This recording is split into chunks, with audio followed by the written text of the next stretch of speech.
आज हम एक डायबिटीज़ के टॉपिक के बारे में डिस्कस करेंगे, डायबिटिक अल्सर के बारे में।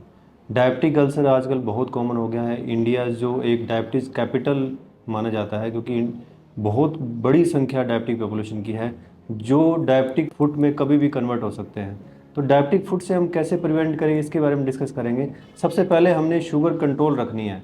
शुगर स्ट्रिक्टली कंट्रोल होनी चाहिए। जो फास्टिंग है वो 100 मिलीग्राम पर डेसीलीटर से नीचे हो, और जो हमारी खाने की बाद वाली शुगर है वो 140 मिलीग्राम पर डेसीलीटर से नीचे होनी चाहिए। दूसरा, अगर कोई अर्ली डिटेक्शन, अगर हमें अपने फुट के अंदर कोई भी क्रैक, कोई भी किसी तरह का छोटा वुंड मिलता है, कोई इंजरी है, किसी तरह का ड्राइनेस है, किसी तरह का कोई स्कार है, तो वो हमें तुरंत डिटेक्ट करना है और तुरंत इसका इलाज चालू करना है। स्पेशली जो हमारे फिंगर्स के जो बीच की जो जगह है, उन जगह पे बहुत जल्दी इन्फेक्शन होता है। अगर बहुत ज़्यादा वेट रहता है तो फंगल इन्फेक्शन होने का डर रहता है। तो ये ध्यान रखें। तो अर्ली डिटेक्शन, हमें रोज़ नाइट में सोने से पहले, डायबिटिक पेशेंट्स के सोने से पहले एक बार फुट एग्जामिनेशन जरूर करना चाहिए। इवन मैं तो ये कहूँगा कि डायबिटिक पेशेंट में फुट केयर फेस केयर से भी ज़्यादा इंपॉर्टेंट है। और उसके बाद में अगर देखें, हमें कोलेस्ट्रॉल नियमित रूप से हमें जांच करनी चाहिए, क्योंकि कोलेस्ट्रॉल भी बड़ा इंपॉर्टेंट रोल है डायबिटिक फुट अल्सर में। जिससे क्योंकि हमारी जो धमनियां है उसमें एथेरोस्क्लेरोसिस होता है, सर्कुलेशन और कॉम्प्रोमाइज़ होता है।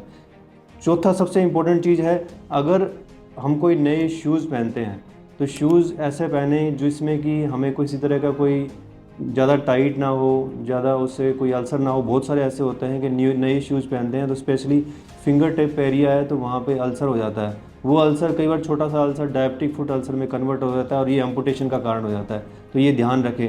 और इसके साथ में वेट लॉस पे आप फोकस करें।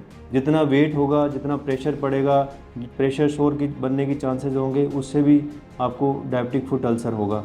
और उसके बाद में अगर कोई ऐसी कोई भी लक्षण आपको मिलते हैं, किसी भी तरह की कोई इंजरी है, कोई जख्म है, कोई किसी तरह का कोई अगर आपको घाव हुआ है या ऐसा कोई वुंड है, तो आप तुरंत डॉक्टर से सलाह करें और उसका इमीडिएटली इलाज कराएं, ताकि आगे ये ना बढ़े। इस तरह से आप इन चीज़ों का ध्यान रखें तो हम डायबिटिक फुट से बच सकते हैं। और जो एक एम्पुटेशन आने वाले टाइम में इंडिया के लिए बहुत बड़ा बर्डन बनने वाला है, उसको हम एक रोक सकते हैं। Thank you.